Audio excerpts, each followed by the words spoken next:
आज का कल टॉपिक क्या है आपका? अधातु। कल क्या पढ़े थे? मिश्र धातु। मिश्र धातु में किसका क्या पढ़े थे हम लोग?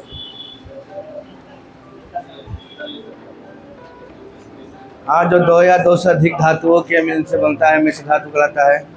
अच्छा, मिश्र धातु बनाने का कारण क्या हुआ कि मिश्र धातु जो होता है वो अपने जो जिस धातु से मिलकर बना है उससे ज़्यादा कठोर होगा, है ना, ज़्यादा आपका शाइनी होगा, चमकदार होगा। मतलब धातु से, अपने मूल धातु से उसमें क्वालिटी क्या होता है, ज़्यादा अच्छा होता है, इसलिए बनाया गया क्या? मिश्र धातु। आज पढ़ेंगे हम लोग अधातु। ये अधातु का पहला क्लास, इसका 2 क्लास चलेगा, ठीक है। ये आपका पार्ट 1 है, पार्ट 2 भी आएगा। इसमें अधातु क्या होता है, कौन कौन सा अधातु का क्या क्या उपयोग है, ठीक है, तो सबका चर्चा करेंगे, ठीक है। सबसे पहले याद है कि अधातु क्या है। अधातु का परिभाषा दिया है कि वे पदार्थ जिनमें धात्विक गुणों का अभाव है। धात्विक गुण यानी कि धातु वाला गुण, धातु वाला गुण का अभाव है, क्या कहलाएगा? अधातु कहलाएगा। और अधातु जो है भौतिक स्वरूप एवं रासायनिक संरचना दोनों आधार पर धातुओं से क्या होती है? भिन्न होती है। इसका भौतिक स्वरूप जो है और रासायनिक संरचना, इन दोनों के आधार पर यह धातु से क्या होगा? अलग कहलाएगा, मतलब भिन्न होगा। और अभी तक जितने भी हमको ज्ञात तत्व था, कितना? 118। अभी तक कितने ज्ञात तत्व हैं? 118। तो 118 ज्ञात तत्वों में से 91 धातु है, 20 अधातु है और 7 क्या है? उपधातु है, ठीक है। 118 जो हम लोग को ज्ञात तत्व है, उस ज्ञात तत्वों में से कितना कितना है? 91 को आपका क्या है? धातु है, मेटल, ठीक है। उसके अलावा 20 कितना है आपका?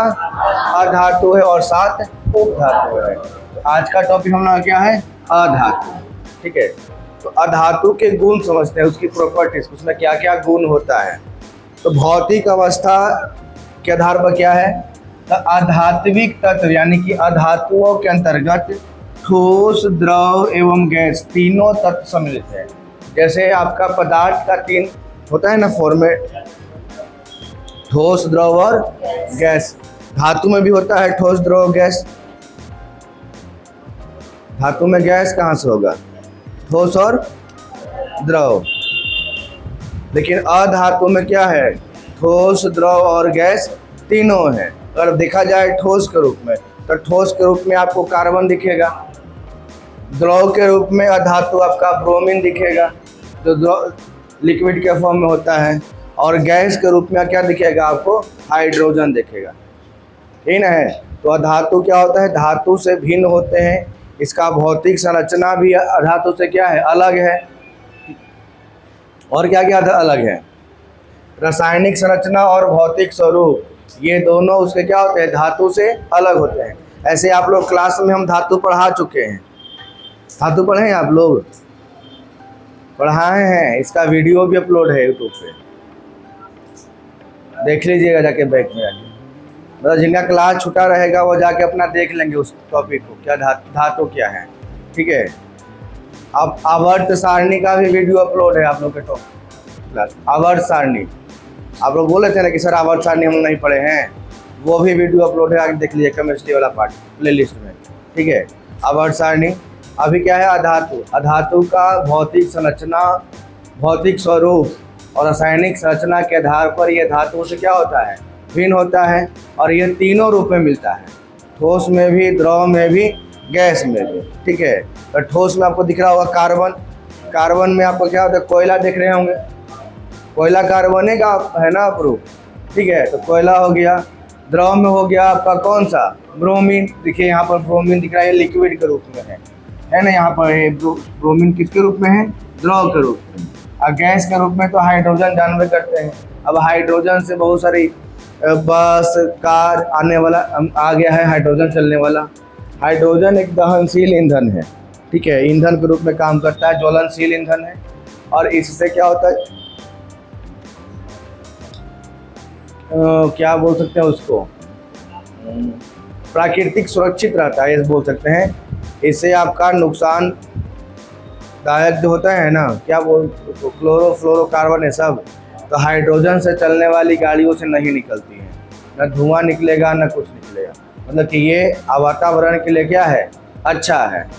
जैसे हम लोग जो गाड़ी चलाते हैं पेट्रोल से, उससे क्या निकलेगा, धुआं निकलेगा, क्लोरोफ्लोरोकार्बन निकलेगा, जो स्वास्थ्य के लिए भी हानिकारक है और वायु प्रदूषण भी करता है। लेकिन इसमें क्या है, इसमें कुछ नहीं निकलता है, तो ये वायु प्रदूषण भी नहीं करेगा, स्वास्थ्य के लिए हानिकारक भी नहीं रहेगा। इसीलिए गवर्नमेंट अभी क्या जोर दे रहा है, जितने भी पेट्रोल की गाड़ी रहेगा उसको बंद करेगा आने वाले समय में, पेट्रोल डीजल। अब कोशिश करेगा कि बैटरी वाला गाड़ी यूज़ करे या तो हाइड्रोजन चलने वाला गाड़ी यूज़ करे, ठीक है, जिससे आपका धुआं ना निकले। बात समझ रहे हैं? इसीलिए गवर्नमेंट का पॉलिसी चल रहा है कि पेट्रोल का दाम इतना बढ़ा कोई खरीदे ना करे। पेट्रोल का दाम कर देगा 500 रुपये लीटर, कोई लेवे नहीं कीजिएगा, क्या खरीदेगा, बैटरी वाला गाड़ी खरीदिएगा। अब बैटरी वाला गाड़ी का दाम थोड़ा सस्ता कर देगा, हाइड्रोजन चलने वाली गाड़ी का दाम सस्ता कर देगा, तो लोग उस पर भागेंगे, है ना। अगर अचानक से गवर्नमेंट ऐसे बोल दे कि आज से डीजल और पेट्रोल से चलने वाली गाड़ी बंद, तो फिर मरे हो जाएगा। तो धीरे धीरे काम करेगा, अचानक से नहीं, धीरे धीरे तेल के दाम बढ़ाएगा, गाड़ी बनना कम कर जाएगा। जो कंपनियां पेट्रोल और डीजल की गाड़ी बनाती थी वो कंपनियां अपना प्रोडक्शन धीरे धीरे कम कर देगी और आ जाएगी किस में, बैटरी वाला में और हाइड्रोजन चलने वाली गाड़ी में। अब लोग का दाम स्टार्टिंग में थोड़ा सस्ता करेगा ताकि लोग उसके तरफ भागे, है ना, उसको खरीदें। अभी भी देखिए तेल का दाम बढ़ रहा है तो लोग ले लिया स्कूटी बैटरी से चलने वाला है, तो उसको कम करेगा आने वाले समय में, तब ना लोग ले पाएगा। पहले है उसका पॉलिसी कि बच्चा लोग उसको खरीदे, लोग उसको ले। जैसे जियो का ऐसा पॉलिसी था, पहले फ्री में दिया ताकि लोग उसको आदत लगे, लोग इसको ले। अब धीरे धीरे दाम बढ़ाना शुरू कर दिया, तो ऑप्शन नहीं है, वही चीज़ है ना। तो स्टार्टिंग में सस्ता में बेचेगा इस चीज़ को, कम दाम में ला के बेचेगा, आप फिर धीरे धीरे बढ़ावेगा, है ना, ताकि आप खाली पैर डालिए गर्दन को खुद पकड़ लेगा सरकार। खैर आइए यहाँ पे, अभी इसमें देखिए जितनी भी आपका धातु है ना, जहाँ से सवाल ही बनता है उस सब के बारे में देखेंगे। आपको हम 20 धातु नहीं बताने वाले, क्लियर बात। और 20 धातु से सवाल भी नहीं पूछता है। जैसे अगर धातु 100 धातु आपका 91 है तो 91 धातु सवाल पूछता है नहीं, उसमें से जो इम्पोर्टेंट धातु उसी सवाल पूछता है। जिस तरह से 20 अधातु है तो 20 अधातु सवाल नहीं पूछेगा, उसमें कुछ इंपॉर्टेंट धातु है, जैसे कार्बन हो गया, हाइड्रोजन हो गया, नाइट्रोजन हो गया, है ना, ये सबसे सवाल पूछते हैं। तो हम उसी को समझाएंगे आज, कोशिश करेंगे 2 भाग में। अधातु के गुण क्या क्या है, तो ठोस अधातु समांतर चमक विहीन, मतलब उसमें चमकी नॉन लस्ट्रस, मतलब उसमें चमक नहीं होता है, मुलायम होता है और भंगुर होता है, ब्रिटल। भंगुर यानी कि आप उसको तोड़ सकते हैं, तोड़ के चूर्ण बना सकते हैं, बुकनी कर सकते हैं दम, है ना। जैसे कोयला क्या है, कोई उसमें चमक नहीं है, ठीक है, मुलायम है, तोड़िएगा तो टूट जाता है, आराम से टूटता है ना वो। सल्फर, लेकिन इसमें एक अपरूप भी है। देखिए केमिस्ट्री पढ़िएगा तो उसके साथ साथ आपका अपवाद चलते रहेगा, ठीक है। जैसे आपका अधातु जो होता है वो मुलायम होता है, लेकिन हीरा भी अधातु है तो सबसे कठोर है ना। हीरा क्या है, अधातु है जो सबसे कठोर है। अधातु में गुण होता है कि वो इलेक्ट्रिसिटी का यानी कि विद्युत का कुचालक होता है, लेकिन ग्रेफाइट उसका अपवाद में आ जाता है। ग्रेफाइट क्या है, उसका अपवाद में आता है। ग्रेफाइट विद्युत का क्या है, सुचालक है। तो रसायन शास्त्र में आपका अपवाद चलते रहेगा, एक्सेप्शनल केस जो है वो चलते रहेगा। तो वही बात यहाँ पर लिखा भी है कि धातु तो अधातु तो वैसे चमक विहीन होते हैं, मुलायम होते हैं और क्षणभंगुर होते हैं, ठीक है। लेकिन यहाँ पर अब एक अपरूप के रूप में दिख रहा है हीरा, अधातुओं के इस गुण का अपवाद है। कार्बन का अपरूप क्या है, हीरा जो है, ठीक है, जो अधातु के कौन सा गुण, मुलायम वाला गुण का अपवाद नहीं, कठोर है हीरा। हीरा कैसा है? कठोर होता है। और जो सर्वाधिक कठोर अधातु के रूप में जाना जाता है, सर्वाधिक कठोर अधातु किस कौन सा है? हीरा। हीरा का उपयोग किया जाता है पत्थर काटने में। आप लोग जहाँ कीजिएगा करवा है, शीशा काटने में, पत्थर काटने में, आप लोग सुने होंगे हीरा बोरिंग। बोरिंग एक प्रकार है, वो कहाँ ही होता है? जहाँ ज़मीन के जब चट्टान मिल जाए, पहाड़ मिल जाए, है ना, तो उसको काटने के लिए क्या होता है? हीरा बोरिंग। इसका मतलब क्या कि वो बोरिंग में हीरा डाल देगा? नहीं, उसका जो मशीन रहता है जो अंदर जाता है और काटता है, तो उसका जो कोरी होता है ना, उस पर हीरा का दिया जाता है पतला सा, ताकि वो हार्ड बने और आराम से क्या करे? उसको काट दे। ठीक है, ऐसा नहीं कि वो हीरा का है तो चौराही लगा लो, अमीरे आदमी हो जाएगा। ठीक है, आइए, अधातु क्या है? तो यह ऊष्मा एवं विद्युत का होता है कुचालक। जैसे कार्बन का एक प्रूफ इसमें फिर से मिले ग्रेफाइट, है ना। ग्रेफाइट को छोड़कर शेष सभी अधातुएं जो होती है ऊष्मा एवं विद्युत की कुचालक होती है। ग्रेफाइट को छोड़कर, ग्रेफाइट कहाँ इस्तेमाल करते हैं हम लोग? पेंसिल में। पेंसिल का जो लीड होता है ना, पेंसिल का जो ये लीड दिखाई दे रहा है, ये वाला जिससे आप लिखते हैं, ये वाला पॉइंट, ये ग्रेफाइट का बना हुआ है। किसका बना हुआ है? ग्रेफाइट का बना है। ये है तो अधातु। अब अधातु में गुण क्या है कि यह ऊष्मा और विद्युत का होता है कुचालक, यानी कि बैड कंडक्टर। लेकिन ये पेंसिलवा जो है ये गुड कंडक्टर है। अगर आप इसको इन्हें खोस दीजिएगा, अब इन्हें टच कीजिएगा ना, तो एकदम मज़ा आएगा, झंझना के लाइन मारेगा। क्यों? क्योंकि ये ग्रेफाइट है, और ग्रेफाइट है तो अधातु, लेकिन ये क्या है? विद्युत का सुचालक है, इसमें करंट पास होता है। ठीक है, ये ग्रेफाइट में। इसके अलावा क्या है? अधातु का निम्न गलनांक एवं निम्न क्वथनांक होते हैं। लो मेल्टिंग पॉइंट भी होगा और लो बॉइलिंग पॉइंट भी होगा। कहने मतलब कि धातुओं की तुलना में अधातु के गलनांक एवं क्वथनांक दोनों क्या होते हैं? निम्न होते हैं। परंतु कार्बन, हीरा, ग्रेफाइट तथा बोरॉन इसके क्या है? अपवाद के रूप में है।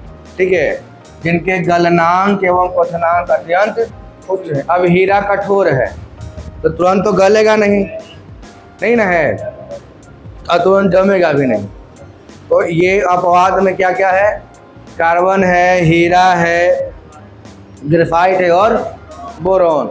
ये निम्न गलनांक और निम्न क्वथनांक का क्या है? अपवाद के श्रेणी में। तो यहाँ पर हम लोग 3 गो अपवाद पढ़ चुके हैं।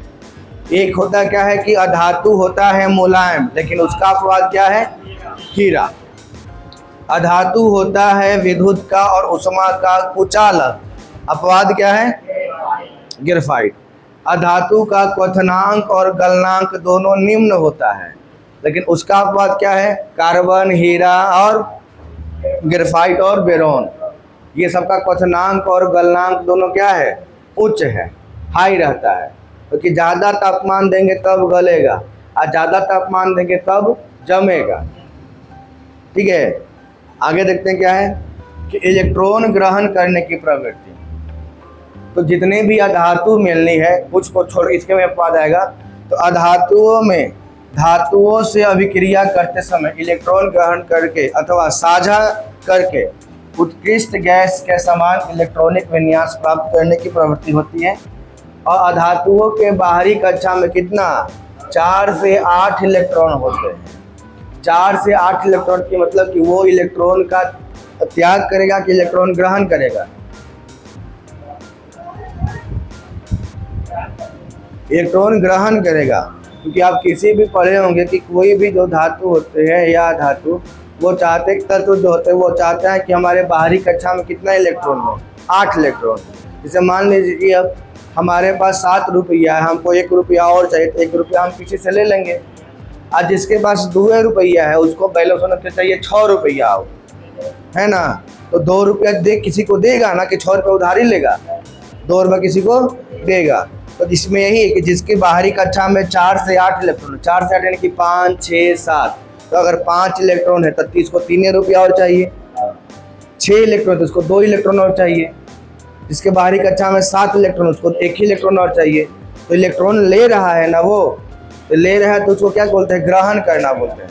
अगर इलेक्ट्रॉन लेगा तो उस पर चार्ज कैसा, वो निगेटिव चार्ज। तो किसी से ले रहा है उधारी, है ना।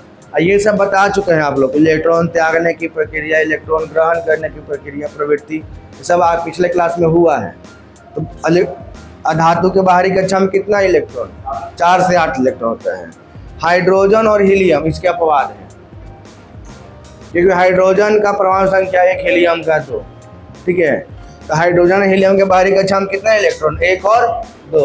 हाइड्रोजन का परमाणु संख्या 1, तो उसके पास एक ही क्यों इलेक्ट्रॉन है। हीलियम का कितना है, 2, उसके पास कितना इलेक्ट्रॉन है, 2 इलेक्ट्रॉन है। ऐसे अधातु का क्या होता है, बाहरी कक्षा में कितना इलेक्ट्रॉन, 4 से 8।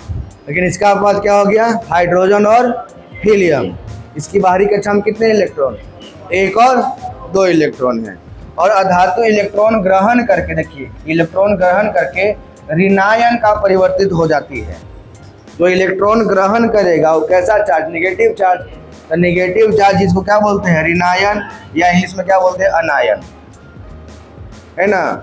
इंग्लिश में इसको क्या बोल देंगे, अनायन। और जो इलेक्ट्रॉन त्यागेगा, जो इलेक्ट्रॉन देगा, उसको बोलते हैं धनायन, या इंग्लिश में बोलते हैं कटायन। अनायन और कटायन 2 है, इसको हिंदी में समझिए तो ऋणायन और धनायन। ऋणायन मतलब कि निगेटिव चार्ज, और धनायन यानी कि पॉजिटिव चार्ज। तो जो इलेक्ट्रॉन लेगा, ले रहा है, जैसे आप उधारी ले रहे हैं, तो उधारी ले रहे हैं तो उधारी वाला क्या रहेगा, निगेटिव में, है ना। और जो इलेक्ट्रॉन देगा, मतलब कि जो पैसा दे रहा है, वो पॉजिटिव में रहेगा। तो अधातु इलेक्ट्रॉन लेती है, तो ले रही तो कैसा, ऋणायन, निगेटिव चार्ज। और जो इलेक्ट्रॉन देगा, त्यागेगा, तो क्या कहलाएगा, धनायन यानी पॉजिटिव चार्ज। या तो कोई क्लियर। अब देखिए सबका अपवाद है, सबका अपवाद है ना। तो केमिस्ट्री में आपको अपवाद मिलते रहेगा, एक्सेप्शनल केस। इसमें क्या है कि इलेक्ट्रॉन त्यागने की प्रवृत्ति होती है, लेकिन हाइड्रोजन और हीलियम के पास बाहरी कक्षा में 1 या 2 इलेक्ट्रॉन है, ठीक है। इसके बाकी बाहरी कक्षा में कितना है, 4 से 8। बात समझ में आ रहा है।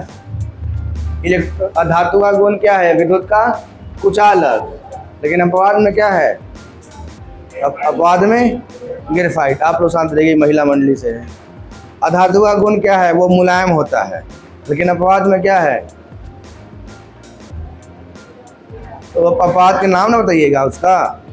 हीरा हो गया। अधातु में गुण क्या है कि वो होता है, उसका गलनांक और क्वथनांक निम्न होता है, लेकिन उसका अपवाद में कौन कौन है, कार्बन हो गया, हीरा हो गया, ग्रेफाइट हो गया, है ना। उसको क्या है, गलनांक और क्वथनांक उच्च है।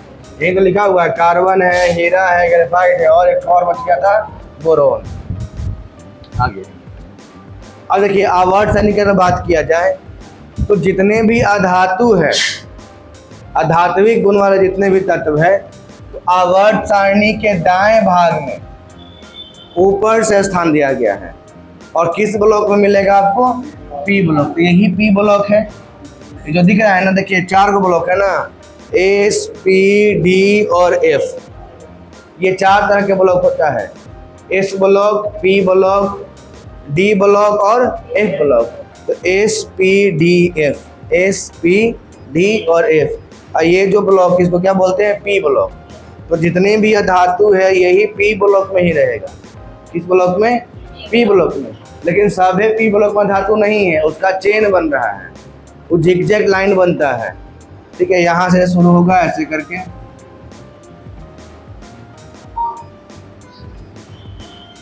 ठीक है। और ये सब क्या है, जो इस लाइन बनाए हैं ना, हम लाल जो लाइन बना दिए हैं, इस लाल लाइन के दाहिने साइड में जितने भी है, ये सब क्या है, अधातु है। क्या है आपका, अधातु है। तो आगे देखिएगा, तो जितने भी अधातु है सब किस ब्लॉक में रहेंगे, पी ब्लॉक में। किस ब्लॉक में, पी ब्लॉक में। अब देखिए यहाँ पर सबका डिटेल से दिया हुआ है, बनाए थे ना ऐसे लाइन अभी आपको। वर्ग 1 में क्या है, हाइड्रोजन। तो हाइड्रोजन को वर्ग 1 में क्या है, हाइड्रोजन। वर्ग 14 में क्या है? कार्बन। आप देखिए वर्ग 14 में कार्बन दिखाई दे रहा है। कहाँ गया कार्बन? एक मिनट रुकिए तो बात। कार्बन, ठीक है। हाँ हाँ हाँ, दिख रहा है, दिख रहा है, 6 पे कार्बन है। ठीक है। वर्ग 15 में कौन कौन सा है? नाइट्रोजन है, फास्फोरस है। देखिए नाइट्रोजन है और फास्फोरस है। ठीक है। आगे आइए इसमें। फिर 16 में आपका ऑक्सीजन मिलेगा, सल्फर और सेलेनियम। फिर मिला 17 में क्लोरीन, फ्लोरीन, ब्रोमीन, आयोडीन, स्टेरीन और टेनेसीन। ठीक है। अब वर्ग 18 में मिलेगा helium, neon, argon, krypton, xenon, radon और आर्गेनसॉन। ठीक है। Helium, neon, argon, krypton, xenon, radon.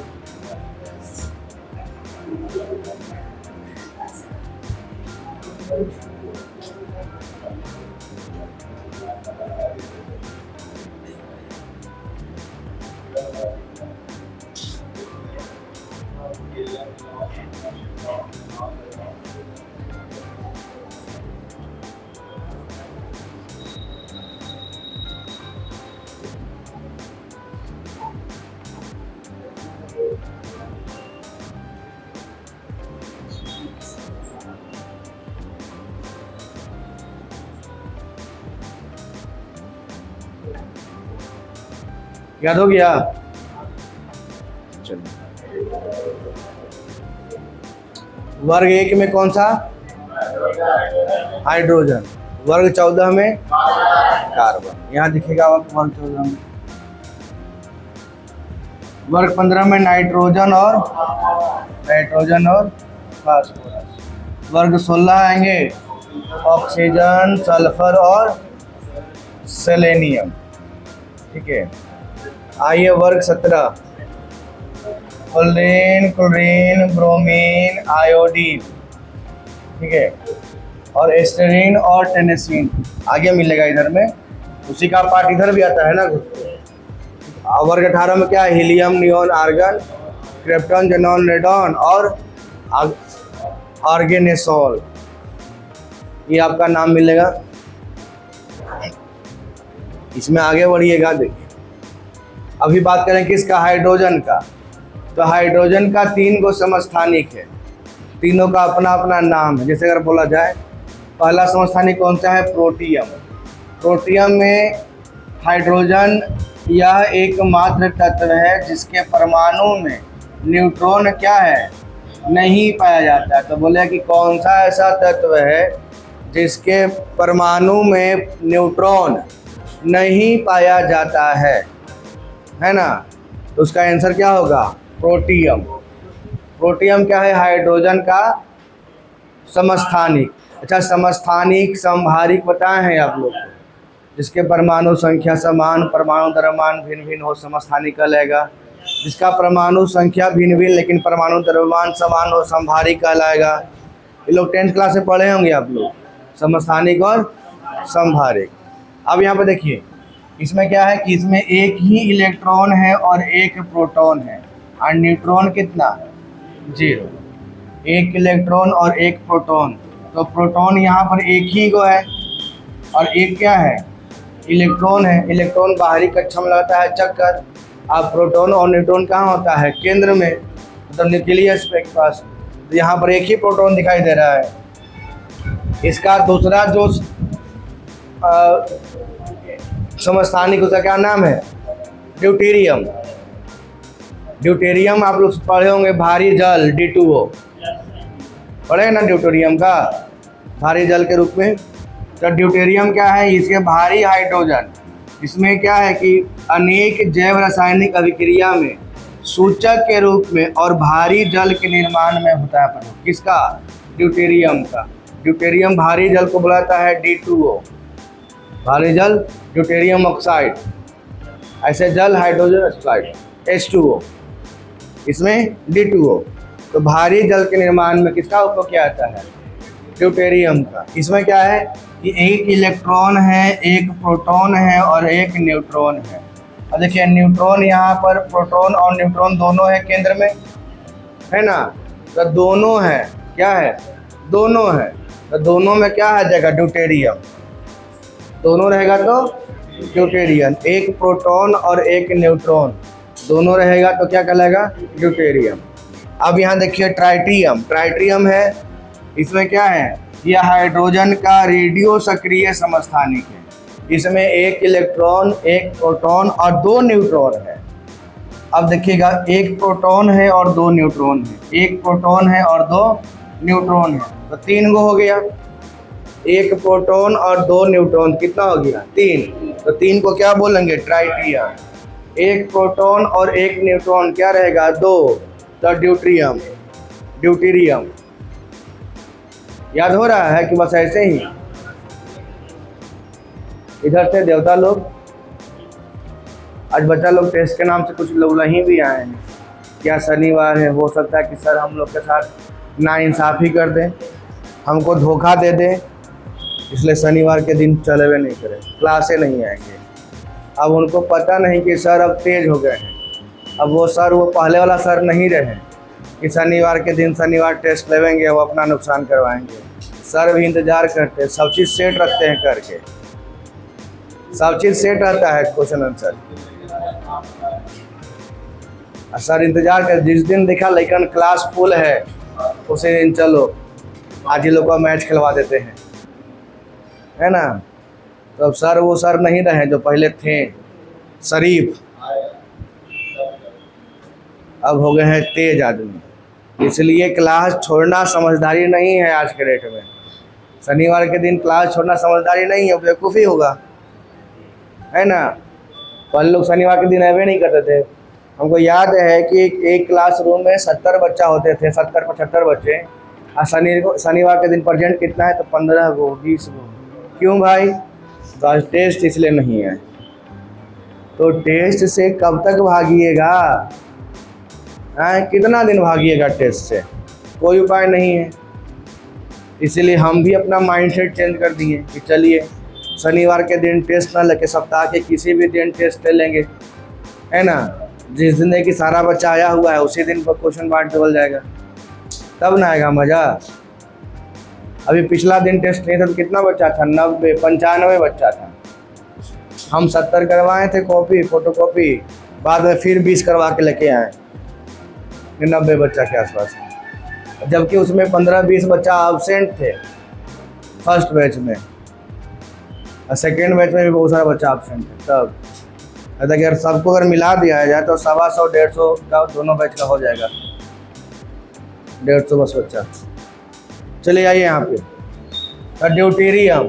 Deuterium में क्या है, एक इलेक्ट्रॉन, एक न्यूट्रॉन और एक प्रोटॉन है।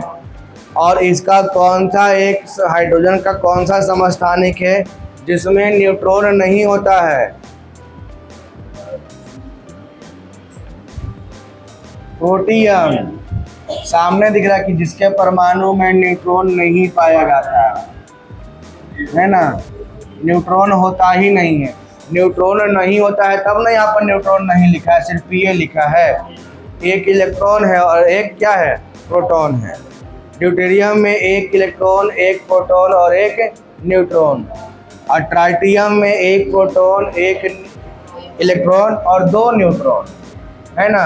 देखिए आप यहाँ से पकड़ सकते हैं, 2 न्यूट्रॉन है और एक प्रोटॉन, यानी कि 3 गो हो गया, तो ट्राइटियम बोल देंगे। इसमें एक प्रोटॉन है और एक न्यूट्रॉन है, मतलब कि 2 गो हो गया, तो ड्यूटेरियम बोल देंगे। इसमें एक भी न्यूट्रॉन नहीं है, सिर्फ क्या है, प्रोटॉन है, तो क्या बोलेंगे इसको, प्रोटियम। सिर्फ प्रोटॉन रहेगा तो प्रोटियम, अगर सिर्फ प्रोटीन रहेगा तो क्या बोलेंगे, प्रोटियम। प्रोटीन के साथ एक न्यूट्रॉन यानी कि 2 गो हो गया तो ड्यूटेरियम, ठीक है। प्रोटीन के साथ 2 गो न्यूट्रॉन यानी कि 3 गो हो गया तो ट्राइटियम। अब इससे आसान थोड़ी याद करवा सकते हैं हम।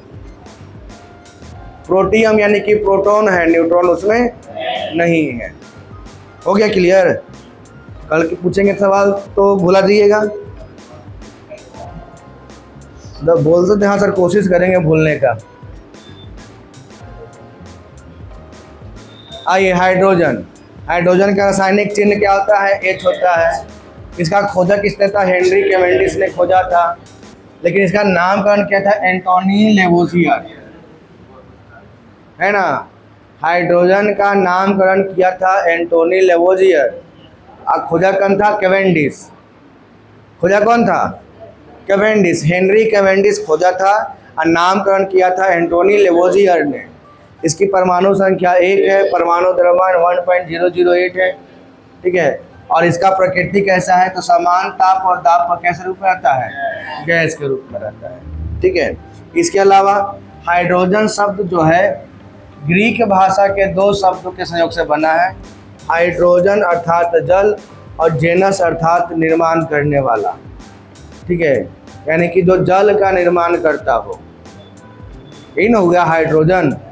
हाइड्रोजन 2 नाम से बना है, हाइड्रो, हाइड्रो यानी कि जल, और जेनस यानी कि निर्माण करने वाला, मतलब जो जल का निर्माण करता हो, क्योंकि हाइड्रोजन ऑक्सीजन के साथ संयुक्त जल का निर्माण करता है।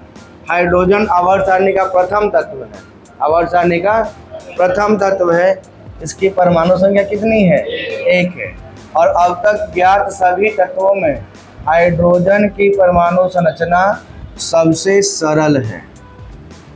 अब तक ज्ञात सभी तत्वों में से हाइड्रोजन की परमाणु संरचना क्या है? सबसे सरल है। अब इसके प्रत्येक परमाणु में 1 प्रोटॉन और 1 इलेक्ट्रॉन होता है। प्रत्येक जो समस्थानिक देख रहे हैं उसमें क्या था? 1 प्रोटॉन और 1 इलेक्ट्रॉन था ही। जिसमें न्यूट्रॉन नहीं है उसको क्या बोलेंगे? प्रोटियम। जिसमें 1 प्रोटॉन और 1 न्यूट्रॉन है, ड्यूटेरियम। जिसमें 1 प्रोटॉन और 2 न्यूट्रॉन है, ट्राइटियम। ड्यूटेरियम का इस्तेमाल कहाँ करते हैं? भारी जल बनाने में, D2O, है ना। और ट्राइटियम क्या है? एक सक्रिय समस्थानिक है हाइड्रोजन का, ठीक है। ये सब याद रखिएगा। इसके प्रत्येक हाइड्रोजन के 3 समस्थानिक है जिसकी परमाणु संरचना निम्नवत है। तो संरचना भी देख ही लिए थे, ना लगता है कि ये आगे पीछे हो गया है, ठीक है। हाइड्रोजन के कितने समस्थानिक है? 3 समस्थानिक है। और तीनों का संरचना अभी हम पहले ही देख लिए थे, जैसे प्रोटियम, ड्यूटेरियम और ट्राइटियम, ठीक है। प्रोटियम, ड्यूटेरियम और ट्राइटियम, ये 3 संरचना है किसका? हाइड्रोजन का, ठीक है। आइए आवर्त सारणी में विशिष्ट स्थिति क्या है? तो आवर्त सारणी में हाइड्रोजन को आवर्त 1 एवं वर्ग 1 में क्षारीय धातु के साथ रखा गया है, परंतु कभी कभी वर्ग 17 के हाइड्रोजन तत्वों के साथ भी दर्शाया जाता है। किसको? हाइड्रोजन को। इसका कारण क्या है कि हाइड्रोजन क्षारीय धातु तथा हाइड्रोजन तत्व दोनों के गुण प्रदर्शित करता है। हाइड्रोजन जो है क्षारीय धातु का भी गुण दिखाएगा और हाइड्रोजन का भी दिखाएगा। तो हाइड्रोजन किस में तथा 17 में, तो कभी कभी हाइड्रोजन 17 में भी जाएगा या तो वर्ग 1 में। अब यहाँ पर लिखा क्या है कि ब्रह्मांड में उपस्थित 90% परमाणु तथा 75% तत्व द्रव्यमान हाइड्रोजन से निर्मित है। जैसे कि देखा जाए तो सूर्य एवं अधिकतर तारों में हाइड्रोजन पाया जाता है और बृहस्पति ग्रह का अधिकांश भाग किससे निर्मित है? हाइड्रोजन से ही निर्मित है, ठीक है। अच्छा, सूर्य में ताप का कारण क्या है? नाभिकीय संलयन या नाभिकीय विखंडन? नाभिकीय संलयन। तो सवाल पूछवे करता है, आप लोग मिला होगा सेटमेंट में। पृथ्वी पर हाइड्रोजन मुख्यतः जल एवं हाइड्रोकार्बन के रूप में पाया जाता है। कैसे? जल एवं हाइड्रोकार्बन के रूप में। हाइड्रोजन गैस अत्यधिक ज्वलनशील है, अत्यधिक ज्वलनशील है, इसलिए इसका उपयोग अंतरिक्ष यानों तथा रॉकेट में ईंधन के रूप में किया जाता है। हाइड्रोजन का उपयोग किस में? अंतरिक्ष यान में या रॉकेट में। उर्वरक निर्माण में हैवर विधि से अमोनिया के संश्लेषण में हाइड्रोजन का उपयोग किया जाता है और वनस्पति तेल से वनस्पति घी के निर्माण में किया जाता है। किसका? हाइड्रोजन का। वनस्पति तेल से वनस्पति घी बनाने में हाइड्रोजन का। इसके अलावा ईंधन सेल में विद्युत उत्पादन के लिए हाइड्रोजन का प्रयोग किया जाता है और इससे क्या होता है कि पर्यावरण अनुकूल होता है एवं प्रदूषण मुक्त रहता है। ये क्या होता है कि इको फ्रेंडली है और पॉल्यूशन फ्री है। कौन सा? हाइड्रोजन। ईंधन सेलों का उपयोग कारों एवं बसों में किया जाता है। इसका उपयोग हाइड्रोजन का उपयोग कार में, बस में, है ना। अभी आ रहा है ना कार भी हाइड्रोजन चलने वाला, बस भी आया चलने वाला हाइड्रोजन से। तो क्या इको फ्रेंडली है, उससे प्रदूषण नहीं फैलता है। कोई दिक्कत यहाँ तक? आप लोग देवी लोग नींद आ रहा है?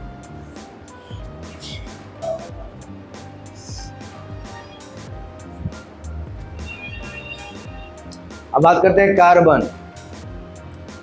तो कार्बन सबसे प्राचीन ज्ञात तत्वों में से एक है जो प्रकृति में विभिन्न रूपों में पाया जाता है।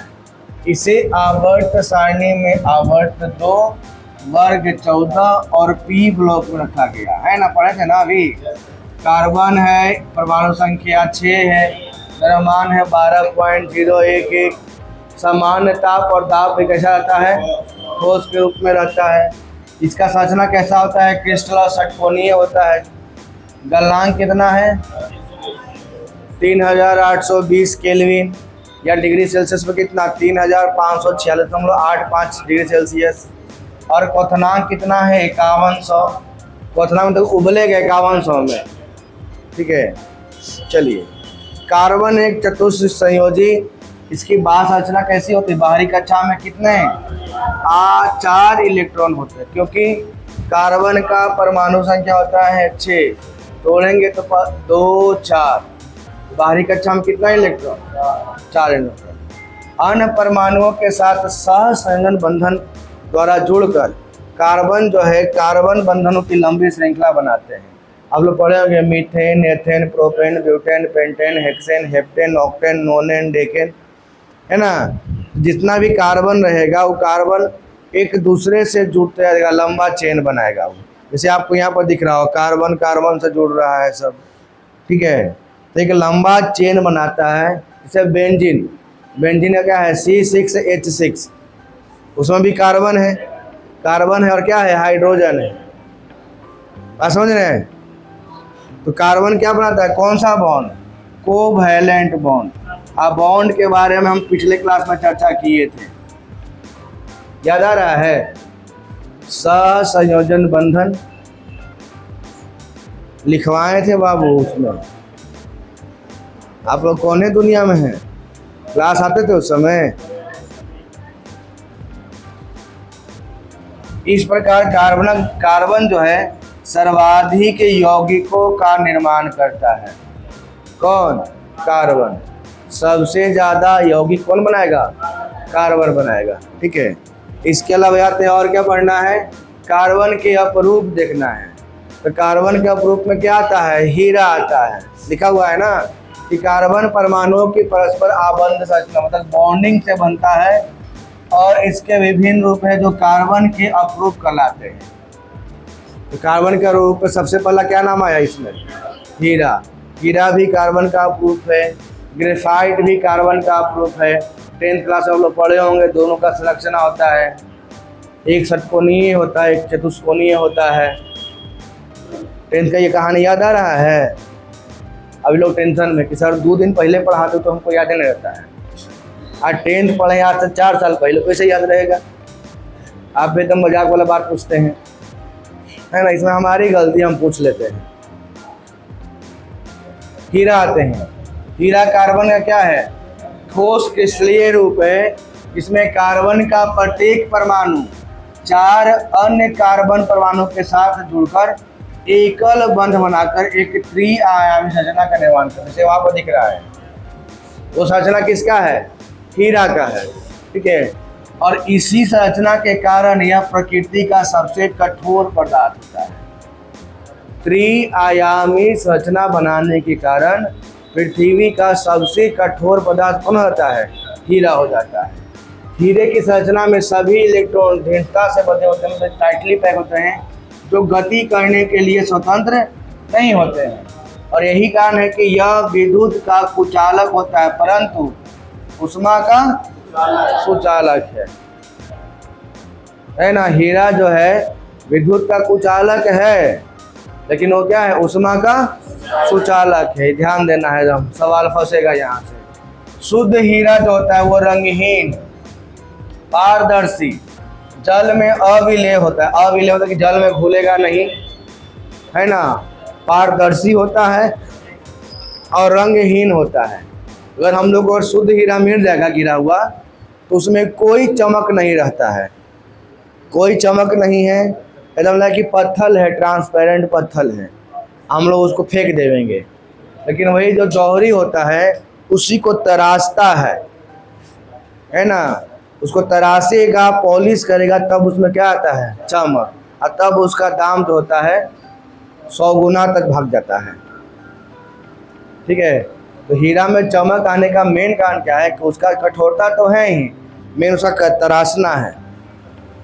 ठीक है, और तराशने के लिए ना बहुत बड़ी बड़ी लेजर लाइट वाला रहता है मशीन, और उससे हीरा कटता है लेजर लाइट से, एकदम धीरे बारीकी से।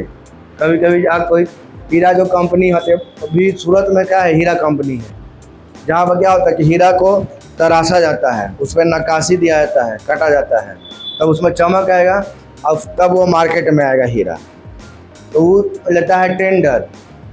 ठीक है, विदेशी कंपनियां भी उसको देती है हीरा तराशने के लिए। भारत में जो है ना, सूरत में डायमंड का फैक्ट्री, वो सब में अब सबका वही काम चलता है।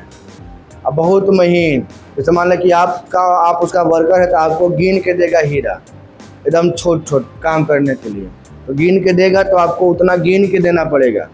तो मान लें कि 10 को हीरा दिया है तो 10 को दिया है तो 10 को आपको गिन के वहाँ देना पड़ेगा, हम 10 को तराशे हैं। ऐसा कि छोटा हीरा तो ले लिए चल दिए कहीं, नहीं, अब पूरा CCTV से लैस रहता है, आपके सारी हरकत वहाँ नोट होता रहता है। और एगो अगर हीरा कहीं गिर गया, भूल गया, तो पूरा वहाँ जो हेड रहेगा वो पूरा लगवा देगा झाड़ू, सब लोग खोज के लाइए, ताकि महंगा ना हो गया है। इतना छोटा हीरा रहेगा 25-30 हज़ार के रहेगा, एकदम छोटा सा छोटा हीरा, बड़ा के तो दाम में लाख, 1.5 लाख, 2 लाख का रहेगा वो सब। चलिए, वायु की उपस्थिति में हीरे को गर्म करने पर यह द्रव अवस्था में परिवर्तित नहीं होता है। इसको गर्म करते रहेगा, पिघलवे नहीं करेगा, परंतु 700 डिग्री सेल्सियस ताप पर यह जलने लगता है और कार्बन डाइऑक्साइड गैस उत्पन्न करता है। तो द्रव में नहीं, जलना शुरू होगा, जल के खत्म हो जाएगा। कौन? हीरा। ठीक है, अब हीरे का उपयोग क्या है, तो हीरे का प्रमुख उपयोग है आभूषण निर्माण में तथा पत्थर, कांच एवं रत्न काटने वाली मशीन के निर्माण में। लिखा है ना, पत्थर काटने वाला मशीन, शीशा काटने वाला देखिए मशीन, एकदम छोटा होता है, ऐसे कलम जैसा होता है। ठीक है, ऐसा मुझे इतना मोटा शीशा है, इतना कलम से रहेगा, ऐसे लाइन ऐसे रहेगा, ऐसे लेखा पार देगा, रेखा पार देगा, वो कट गया, फिर ऐसे करेगा, तोड़ देगा। ठीक है, अब ये सब जो बनाता है ना आपका फोटो फ्रेमिंग ये सब वाला, हाँ, तो उसके बाद जाइए तो रखले रहेगा, एकदम ऐसा पेंसिल जैसा, पेन जैसा रहेगा। इसके आगे एकदम नोकिया पर लगाता है हीरा पतला सा, उसे हाथ नहीं कटेगा, उसे हाथ, लेकिन शीशा कट जाएगा। ऐसे शीशा पर रखता है, ऐसे स्केल रखेगा, नाप के ऐसे चढ़ा देगा, थोड़ा ऐसे गड़ा के दबा के ऐसे चला देगा, तो शीशा पर लाइन पड़ जाएगा, ऐसे उठाया कैसे तोड़ देगा, टूट गया वही है ना। तो देखिएगा जहाँ पर फोटो फ्रेमिंग बनाता है ना, फ्रेम करता है, वो सबके पास रहता है, आप देख सकते हैं जाके उस चीज़ को। ठीक है, तो कांच काटने के लिए और रत्न काटने वाली मशीनों में किसका निर्माण होगा? हीरा का निर्माण होगा। ठीक है, आगे आते हैं, देखिए ग्रेफाइट, आज यही है लास्ट, ग्रेफाइट और ग्रेफेन यही दोनों लास्ट है। तो ग्रेफाइट क्या है? ग्रेफाइट भी हीरा का अपरूप है और जो रूपांतरित एवं आग्नेय चट्टानों में पाया जाता है। कौन चट्टान में? रूपांतरित एवं आग्नेय चट्टान में। ग्रेफाइट के कण क्या होता है? मुलायम होते हैं, भंगुर होते हैं और चिकने होते हैं, है ना। ग्रेफाइट टच कीजिए तो मुलायम, वो टूट जाता है आराम से, है ना। और क्या है आपका? भंगुर है और चिकना रहता है। ग्रेफाइट का उपयोग कहाँ पर होता है? तो ग्रेफाइट के हीरा का विपरीत, ग्रेफाइट जो है ताप और विद्युत दोनों का क्या है? सुचालक है, इसलिए इसका उपयोग शुष्क सेल में इलेक्ट्रोड के रूप में। आप लोग देखे मोटका बैटरी या पहले वाला, तो लगता था मोटका टॉर्चवा में या रेडियो ऑडियो में, तो खराब हो जाता है, उसको फोड़ते जा तो उसमें से लंबा है वो निकलेगा रड जैसा, है ना, काला रंग के। उसके ऊपर रहता था टोपिया ईसन, ठीक है। ये लमका जो रडवा रहता तो क्या रहता, ग्रेफाइट रहता था। वही ग्रेफाइट के चारों ओर केमिकल भरा रहता था। वही केमिकल का पावर खत्म हो गया था, बैटरी खत्म हो गया, फूल गया बैटरी, इन होता था। चलिए, इसके अतिरिक्त क्या है, पेंसिल में लेड के रूप में, पेंसिल के लेड के रूप में, उच्च ताप पर चलने वाली मशीन में, ठीक है, पॉलिश के लिए चूर्ण बनाने में, और परमाणु रिएक्टर के मंदक के रूप में प्रयोग किया जाता है। किसका प्रयोग, ग्रेफाइट का। परमाणु रिएक्टर में मंदक के रूप में, उच्च ताप पर चलने वाली मशीनों में पॉलिश के लिए चूर्ण के रूप में किसका प्रयोग करते हैं, ग्रेफाइट का। अब एक और अप्रूव है, कौन, ग्रेफीन। ग्रेफीन देखेंगे खत्म हो जाएगा, ठीक है, उसका इसका दूसरा पार्ट पढ़ेंगे अगले क्लास में। तो ग्रेफीन क्या है, तो ग्रेफीन भी एक कार्बन का अप्रूव है, जिसमें कार्बन जो है, कार्बन परमाणु परस्पर संयुक्त होकर षटकोणीय जाली के समान एकल परत का निर्माण करते हैं। यहाँ पर दिख रहा है, ये ग्रेफीन है, ये षटकोणीय जाली के रूप में निर्माण किया है, मतलब कि आपका षटकोण के रूप में, ठीक है। और एकल परत के संरचना होने के कारण इसे क्या बोलते हैं, द्विवियाम, मतलब 2 डायमेंशनल बोलते हैं। और हीरा कैसा होता है, 3 डायमेंशनल। हीरा कैसा, 3 डायमेंशनल, और ग्रेफीन 2 डायमेंशनल कहा जाता है। ग्रेफीन अब तक ज्ञात सबसे शक्तिशाली पदार्थ है। ग्रेफीन जो है अब तक ज्ञात सबसे शक्तिशाली पदार्थ है, और यह ऊष्मा एवं विद्युत का उत्तम सुचालक है। क्या है ग्रेफीन, ऊष्मा एवं विद्युत का उत्तम सुचालक है, और यह पारदर्शी यानी कि ट्रांसपेरेंट परंतु अत्यधिक सघन होता है। पारदर्शी है, ट्रांसपेरेंट है, आपको आर पार दिख रहा है, लेकिन एकदम सघन रहेगा, ठीक है।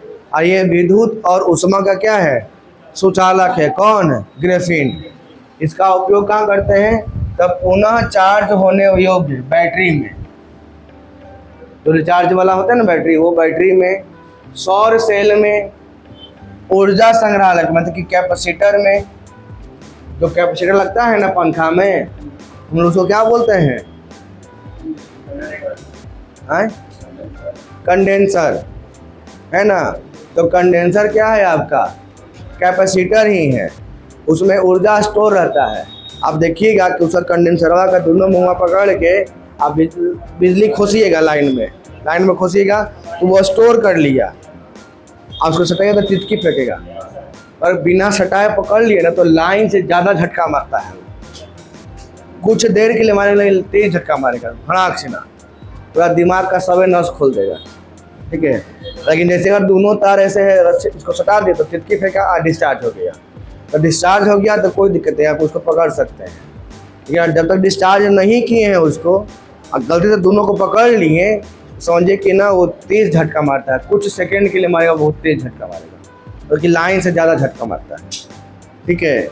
क्या है, तब पुनः चार्ज होने योग्य बैटरी में, सौर सेल में, और ऊर्जा संग्रहालक मतलब कैपेसिटर में, तथा जैविक एवं रासायनिक संवेदकों मतलब केमिकल और बायोलॉजिकल सेंसर के निर्माण में किया जाता है। किसका उपयोग, ग्रेफाइन, किसका है, ग्रेफीन का, ठीक है।